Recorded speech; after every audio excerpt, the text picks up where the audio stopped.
How I Became a Ghost, a Choctaw Trail of Tears story by Tingle. Chapter 10, Bloody Footprints. When we stopped for our noon meal, everyone huddled close to the fire. Everyone but me. I wasn't hungry, and I was so cold I couldn't stop shaking. I stood under a tree, away from the icy rain. "You should warm yourself by the fire," my mother said. I was too cold to move. "It is dry here," I said. "Lift your feet," my father said. "You should move. You will never get warm standing there." I covered my head with my blanket and I leaned against a tree. I was standing in a pool of ice. I looked up, and the snow was so thick I could not see the tree limbs. Nothing but white, falling snowflakes. "Come on," my father shouted. "Time to walk." I didn't move. Maybe now is my time, I thought. Maybe that is what Mr. Jonah was telling me. Maybe today I will become a ghost. I felt a tug on my hand. "Come with us," Nita said. "You better walk with your mother," I said. If I was about to be a ghost, I didn't want Nita to see. I wiped the snow from my eyes. The camp was empty, and everyone was gone. I took a step. I had been standing for an hour. My father had warned me. "Lift your feet," he had said. I should have listened. Mr. Jonah had warned me, too. "Today will be hard for you." I tried to walk, but my feet were frozen to the ground. I pulled and tugged, and when I finally lifted my right foot, the skin tore away. I hollered. Pain shot up my leg, and hot tears filled my eyes. I rocked back and forth, but the pain wouldn't go away. "Come on, Isaac," Luke called to me. "You are falling behind." I clenched my jaw, and I raised my left foot as gently as I could. I had sunk so deep in the ice, the skin of that foot ripped away too. I jumped from one foot to the other. My feet were freezing cold and burning hot at the same time. I never knew pain could hurt this bad. "Please make this be over," I said out loud. I felt the warm shiver. "If you are ready," Mr. Jonas said. "You are welcome with us," old man said. "It is warm here," old woman said.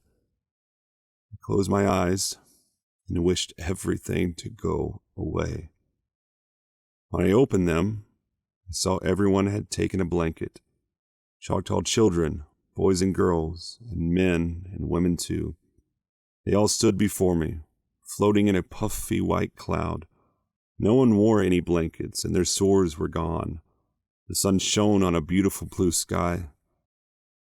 I knew I was seeing a ghost world. "You will like it with us," said a young woman. "No," I shouted. "No, I'm not ready." I shook my head and they were gone. One step at a time, I started walking. Snow was thick and my feet stung with every step. I looked behind me. I was leaving bloody footprints in the snow. Mounds of snow covered the road. The snow fell in soft white flakes, but now the snow behind me was dotted red. I walked ahead, but I could not stop myself from looking over my shoulder. 10 steps, 10 bloody footprints. 100 steps, 100 bloody footprints trailing after me. I wanted to run, to leave the footprints behind me. I did run, but the footprints followed me. And the faster I ran, the more footprints. "Make them go away," I shouted. "It is time," said Mr. Jonah. "No, I don't want to go with you," I shouted. My voice was hoarse from shouting. Then another voice cut through the snow. "Son!" It was my father's voice. The Choctaw ghost vanished. Far ahead, my father waited. I stumbled and fell, and my father ran to meet me.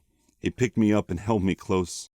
"Isaac," he said, "take one last look behind you." I turned my head, and I saw my footprints in the snow. "Son," he said, "you cannot keep your eyes on the bloody footprints you have left behind you. You must keep your eyes on where you are going." I took a deep breath. I nodded. From that moment on, even though my feet burned, I refused to look behind me. I looked where I was going and forgot about the pain. I was stronger than the pain. 3 days later, my feet healed. But the healing began when I heard my father say those words. You cannot keep your eyes on the bloody footprints you have left behind you. You must keep your eyes on where you are going.